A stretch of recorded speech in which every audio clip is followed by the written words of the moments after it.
Bonsoir à tous et bienvenue dans le 7-8 Sport. C'est parti pour 26 minutes de direct. On passe tout de suite au titre en image de cette édition. Il courait après cette qualification depuis 4 saisons dos au mur. Plaisir s'est défait depuis le Boro ce dimanche pour atteindre les 16e de finale de Fédéral 3. Page spéciale à suivre. Pendant 3 jours s'est tenue la seconde édition du Mud Day Paris. 22 000 amateurs de sensations fortes s'étaient donné rendez-vous sur le camp militaire de Benne pour aller jusqu'au bout de même immersion. Cela fait désormais 5 mois que le vélodrome de Saint-Quentin-en-Yvelines a ouvert ses portes. Évidemment, une telle structure a modifié les habitudes des clubs locaux. Exemple avec l'équipe cycliste de Vélizy. Et évidemment, en fin d'émission, comme d'habitude, tous les résultats du week-end. Mais on passe tout de suite à notre page spéciale rugby.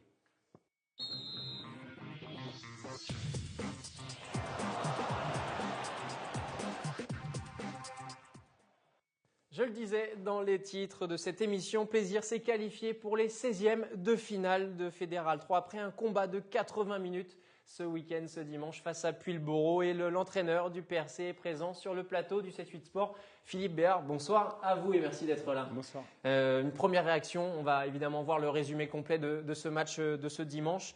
Vous êtes fiers de vos joueurs et de cette qualification ? C'est évident, c'était quelque chose qu'on attendait depuis 3 ans, depuis que je suis arrivé. On n'a jamais franchi le cap des 32e en se qualifiant tous les ans. Cette année, on y arrive, on va jouer un match de montée et ça, c'est une vraie satisfaction pour tout le monde, le club en entier. Alors, on va voir comment cela s'est passé, cette courte victoire. On va évidemment le dire, un 5-0 ce dimanche face à Puyllboro. Après une courte défaite également au match aller de 4 points, vous aviez perdu 11-7 en Charente-Maritime. Dos au mur, le PRC pouvait écrire une page de son histoire, on peut le dire, et mettre fin à la malédiction des 32e de finale. Pour croire à la qualification, Plaisir se devait de l'emporter face à Puyllboro. Mais sous la pression, la machine jaune et bleue semble s'enrayer. On assiste alors à un brouillon de rugby des deux équipes. Entre faute de main et pénalité ratée, l'atmosphère devient irrespirable à Robert Barran. Comme souvent cette saison, c'est dans le combat que le PRC va retrouver la lumière. À la demi-heure de jeu, les avants jaunes et bleus pilonnent les 22 mètres charentais. Puyllboro finit par craquer. L'essai n'est pas transformé. Le PRC mène 5-0 et s'offre le droit d'y croire. Mais c'était sans compter sur la révolte de Puyllboro qui obtient une nouvelle pénalité à quelques secondes de la mi-temps.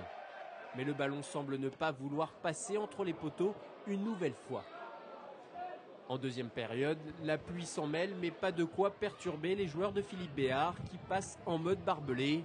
À un quart d'heure de la fin du match, Puyllboro a une nouvelle opportunité de débloquer son compteur, mais le pied de l'arrière continue son récital de pénalités ratées et permet à tout Robert Barran de respirer.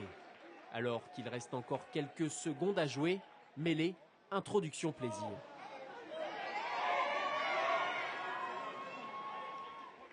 L'arbitre délivre le peuple jaune et bleu, le PRC s'impose 5-0 et met fin à la malédiction des 32e de finale. 5-0, on aurait signé avant le match, c'est ce qu'on disait, même 5-0 ça nous suffit, donc c'est ce qui s'est passé. On n'a pas réussi à mettre notre jeu en place, mais bon, on a été vaillant en défense.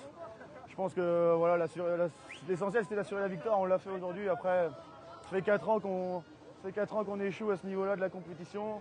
On passe un tour cette année avec cette équipe, c'est la concrétisation du travail, c'est cool quoi.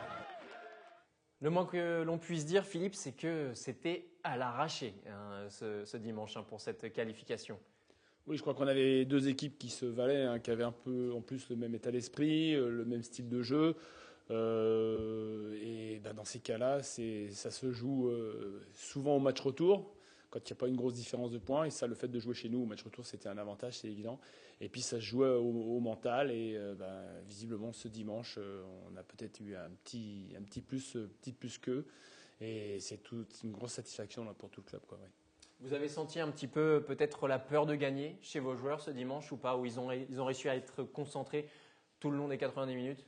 Je pense que vous avez vu le match qui n'était pas de grosse qualité. Des deux côtés, les deux équipes se craignaient. Le stress dû aussi à l'événement, un match éliminatoire, ont fait que beaucoup d'acteurs qui d'habitude jouaient à leur niveau, je pense, sont passés un peu à travers. Du coup, on a eu un brouillon de rugby. De plus, les conditions atmosphériques, vent et pluie par rafale, n'ont pas favorisé non plus le beau jeu. Mais je pense que c'était plutôt la tension née de l'événement qui a fait que le jeu n'a pas pu se développer et être aussi plaisant qu'on aurait aimé le voir. À la demi-heure de jeu, vous inscrivez cet essai salvateur. Comment vous gérez ça après? Est-ce que vous dites il faut qu'on continue à engranger des points ou justement on va défendre, on va essayer de conserver ce mince avantage? Déjà, on avait le vent en première mi-temps, donc il fallait marquer le plus de points possible en première mi-temps, puisqu'on savait que la deuxième mi-temps allait être délicate.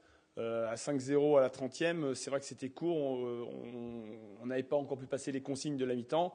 On tourne à 5-0, en deuxième mi-temps, il fallait mettre les barbelés et puis essayer de jouer des ballons, et comme on ne pouvait pas les jouer trop au pied contre le vent, il fallait les porter à la main. Et puis être courageux, solidaire en défense, que l'équipe a toujours su faire tout au long de la saison, quoi. Mais c'est vrai que la deuxième mi-temps a quand même été difficile à vivre, quoi. C'est sûr. Ce match est un petit peu à l'image de la saison.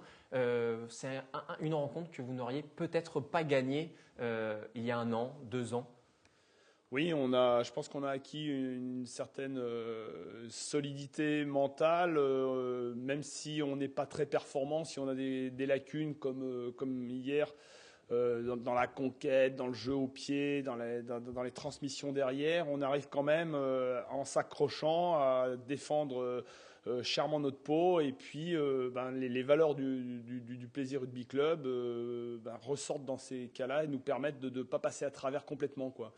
Et ce qui est de bon augure, parce qu'on peut se dire que le jour où ces points-là seront réglés ou seront un peu améliorés, on aura des possibilités de jouer un rugby vraiment plus intéressant et donc de gagner des matchs contre des grosses équipes, quoi. Ce qu'on a fait quand même quelques fois dans la saison, il y a eu quelques matchs références, mais ce n'était pas le cas ce dimanche.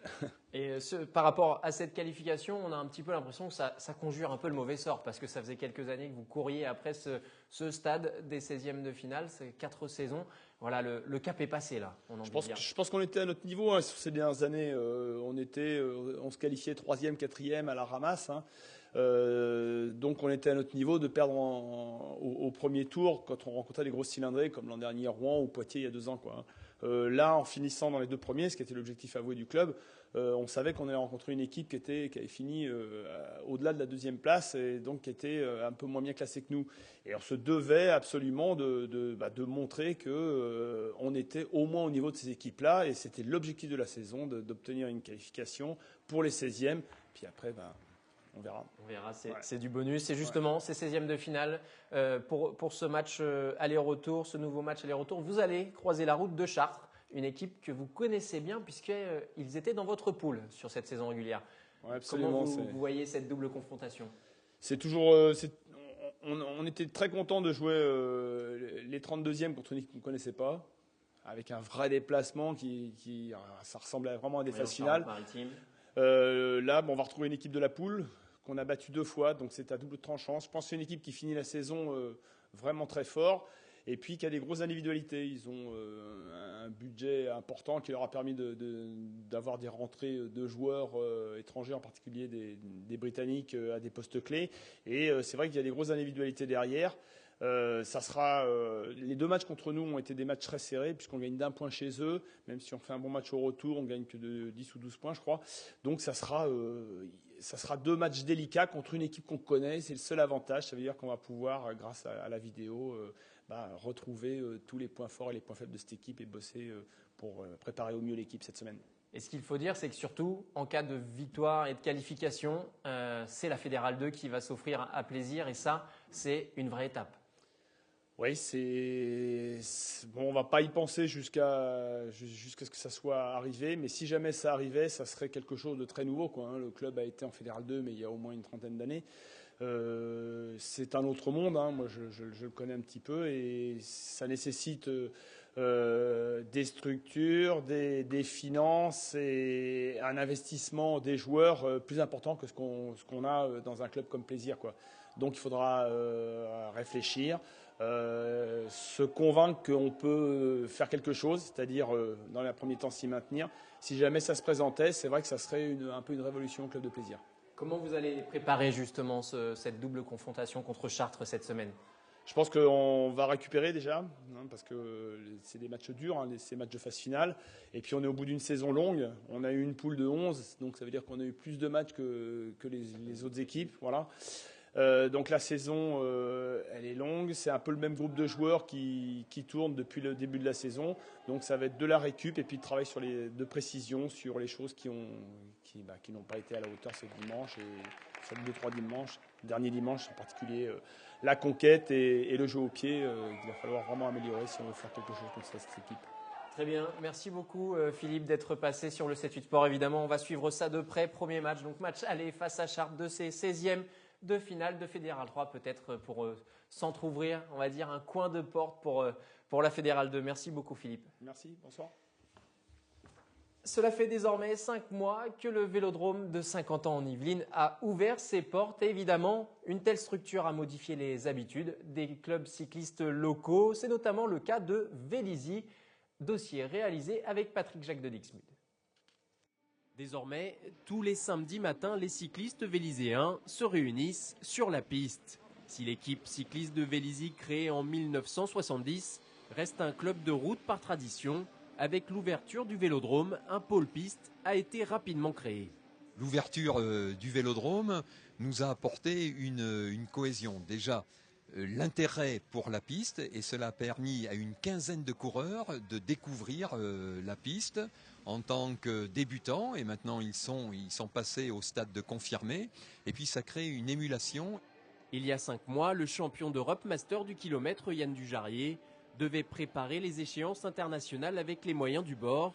Depuis janvier dernier, l'ouverture du Vélodrome, il n'a que quelques minutes de trajet pour venir s'entraîner.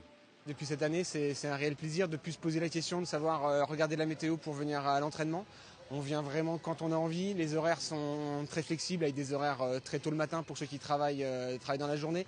Ceux qui peuvent venir en coupure entre midi et 2, ça nous est accessible. Le soir, 20h, 22h ou 18h, 22h selon les jours, c'est génial. Depuis janvier, les pistards yvelinois ont pu découvrir les vertus formatrices de la piste et réaliser des exercices spécifiques. L'anneau de Saint-Quentin, c'est aussi le moyen idéal d'attirer plus de jeunes vers la pratique du vélo pour un club qui compte aujourd'hui 80 licenciés. Depuis que je suis revenu au club, je m'occupe justement de l'entraînement des jeunes sur la route. Et c'était toujours un peu difficile parce que c'est pas les mêmes distances, c'est pas les mêmes intensités. Et c'est vrai que là, de pouvoir les accompagner sur un vélodrome, ça va être génial parce que moi, je pourrais faire mes intensités en expliquant d'autres pour eux. Et on aura vraiment le même outil, on roulera sur 250 mètres. L'objectif pour cette quinzaine de coureurs véliséens, participer aux futures compétitions nationales et internationales, à commencer par le championnat d'Île-de-France le 30 mai prochain. Je vous en parlais dans les titres de cette édition. Pendant 3 jours s'est tenue la seconde édition justement du Mud Day Paris. Les amateurs de sensations fortes s'étaient donné rendez-vous dans les Yvelines, sur le camp militaire de Benne, et pour aller surtout jusqu'au bout d'eux-mêmes, immersion avec Olivier Maniscalco.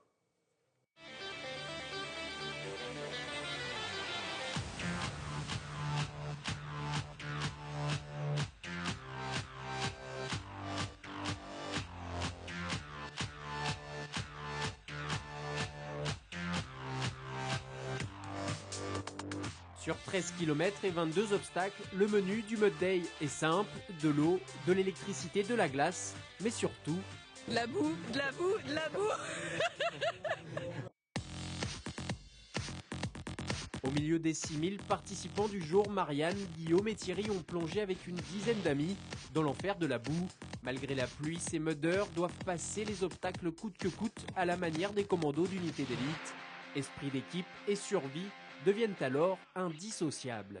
Il y a l'entraide aussi, parce que c'est une course qu'on ne peut pas faire si on ne s'entraide pas. Ouais, il y a eu l'entraide au sein de notre équipe et puis aussi avec les autres participants, des gens qui demandent s'ils peuvent aider, si tout va bien. Donc ça, c'est un côté très sympathique. Si Thierry franchit les premiers obstacles sans encombre, la boue du Mud Day réserve parfois de mauvaises surprises et au moment où on s'y attend le moins. J'étais après les sauts de boue qu'il fallait soulever et sur un chemin plat, j'étais en train de marcher en plus normalement et j'ai glissé et j'ai essayé de me rattraper et mon pied a fait crack. Je pense que c'était pas les bonnes chaussures surtout. Ouais, je pense que c'était des baskets et les chaussures de marche auraient été bien meilleures. Les participants sont plutôt très contents. Ils sont pas mal fatigués, hein, surtout les derniers qui arrivent maintenant. Ils ont eu assez froid, mais c'est le jeu, hein, on est là pour se faire mal, tout ça dans une bonne ambiance. Pour lui, le Mud Day s'arrête là, mais sans aucun doute, il reviendra se frotter à la boue. De leur côté, après 2h30 en enfer, pas de chronomètre ni de classement pour Marianne et Guillaume, car au Mud Day, participer est déjà un exploit. Cette semaine, le billard club vicinois a fêté ses 20 ans. En cadeau, le club s'est vu remettre une nouvelle salle dans le quartier de la Bretonnière. Et pour l'occasion, le numéro 2 mondial de la discipline a pu proposer aux chanceux spectateurs une démonstration assez spectaculaire. Reportage réalisé avec Olivier Maniscalco. Créé en 1993 par quelques passionnés de la commune, dont le premier adjoint du maire de l'époque, le billard club vicinois fête aujourd'hui ses 20 ans d'existence. À l'époque installé à l'espace de Coville et équipé de seulement 4 billards, le club a bien grandi. Il inaugurait d'ailleurs ce 6 mai sa nouvelle salle dans le quartier de la Bretonnière. Avec désormais 70 licenciés et 8 tables flambant neuves, le billard se démocratise à Voisins-le-Bretonneux. Et être un sport tout public, c'est d'ailleurs une de ses particularités. C'est une des caractéristiques du billard. Que d'être accessible à la fois aux jeunes, où la limite c'est simplement la taille, on va dire, et puis aux anciens, puisque c'est un sport où on peut jouer très longtemps, et on peut même progresser jusqu'à une date fort sympathique, on va dire. Pour l'événement, le club recevait la visite de Madame le maire et d'un champion mondial de billard 3 bandes, un champion qui a pu proposer une petite démonstration.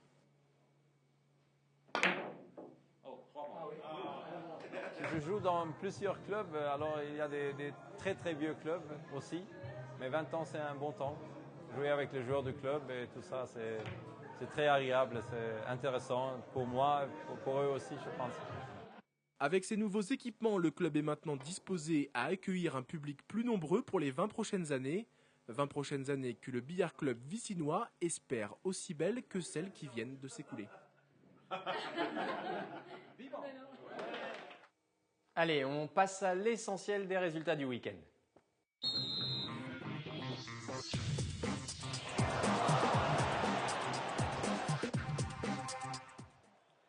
Une fois n'est pas coutume, on commence par du football et ce week-end se jouaient les demi-finales de la Coupe des Yvelines et vous allez le voir, Carrière Grésillon s'est imposé 3-2 sur le terrain du Chesnay. De son côté, Ardricourt s'est défait de Houille 3-0. Rendez-vous donc pour la finale le 15 juin prochain entre Ardricourt et Carrière Grésillon. En tennis, deuxième journée du championnat de France par équipe. Chez les hommes, l'équipe première de Plaisir s'est inclinée à la Roche-sur-Yon, 4-2 et conforte sa première place malheureusement. De son côté, l'équipe 2 a été disqualifiée sur cette deuxième journée, d'où ce score, vous le voyez, de 4-0 face à Huningue. Chez les femmes, Plaisir, toujours en National 1B, s'est incliné 4-2 sur les cours de Haute-Garonne à Saint-Jean. Toujours sans victoire cette saison, les Plaisiroises sont désormais 4e de leur poule. Une autre info pour continuer, c'est du vélo. Et Guyancourt organisé ce week-end son 28e prix cycliste. 220 coureurs étaient au départ sur l'ensemble des deux courses. À Guyancourt, le circuit de 2 km est assez plat, il faut le dire. Le seul ennemi du cycliste, c'est le vent et les risques de bordure pendant la course. De nombreux coureurs ne loupent évidemment pas ce rendez-vous saint-quentinois. Cela devient presque une question d'honneur de s'imposer sur ces terres. Un succès rendu plus difficile à cause des fortes averses de pluie ce week-end. La chaussée était donc très glissante. La priorité était évidemment de finir la course pour l'ensemble du peloton. Rester sur le vélo. Avec les conditions, avec les rafales de vent et la pluie, ça va être compliqué. C'est toujours sympa de courir. Voilà, déjà, je suis courtois, donc courir à côté à la maison, c'est toujours sympa. Là, il y a quand même pas mal d'amis et tout qui courent aussi ensemble. C'est une bonne ambiance, oui. En handball ce week-end, National 2, féminine évidemment, et pour le compte de la 21e journée, Montigny recevait le 7e Beauvais. Les Igny-Montaigne se sont imposés plutôt tranquillement, 27-21. Les Saint-Quentinoises conservent leur 6e place au classement. Une image de poker à présent. Pendant 4 jours, le Vélodrome de Saint-Quentin en Yvelines a accueilli 2000 joueurs lors d'un tournoi international associatif. Une première mondiale, il faut le dire, organisée par le club de poker de Voisins-le-Bretonneux. Et avec une particularité, les joueurs ne pouvaient pas gagner d'argent. Sur l'ensemble du tournoi, 400 jeux de cartes et 36 000 jetons, tenez-vous bien, ont été distribués au milieu des amateurs. Certains joueurs professionnels avaient fait le déplacement pour réaliser quelques foules ou encore quelques quintes floches royales. Je ne l'apprends pas, mais par contre, ça m'arrive encore d'être surpris des joueurs amateurs, du bon comme du mauvais côté. Des fois, je trouve des fois certains sont vraiment d'un très bon niveau, et d'autres, des fois, j'ai du mal à comprendre où est leur logique finalement. Une dernière information avant de passer à l'agenda de la semaine, l'agenda sport. Un grand bravo aux jeunes U13, les moins de 13 ans de l'entente sportive de Guyancourt qui se sont qualifiés ce week-end, tenez-vous bien, pour la finale nationale du challenge Henri Guérin. C'est l'équivalent de la Coupe de France pour les seniors. Évidemment, c'est une première dans l'histoire du club. Bravo à eux. Nous passons évidemment à l'agenda du week-end et surtout de la semaine puisqu'il y a 2 événements à ne pas rater cette semaine. Tout d'abord du cyclisme. Ce mercredi 14 mai, vous pourrez assister à la Coupe de France de l'Américaine tout l'après-midi. Ouverture des portes du Vélodrome pour le public à partir de 12 h. C'est la première édition sur l'anneau saint-quentinois. Il y aura du tir à l'arc également. Cette fois-ci, c'est ce week-end, dimanche 18 mai.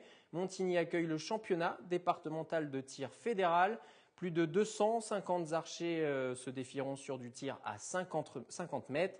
Début des hostilités à 9 h ce dimanche au stade de la Couledre. C'est la fin de ce 7-8 Sport. Merci de l'avoir suivi. On se retrouve lundi prochain, même heure comme d'habitude. Je vous souhaite une excellente soirée sur TV Fil.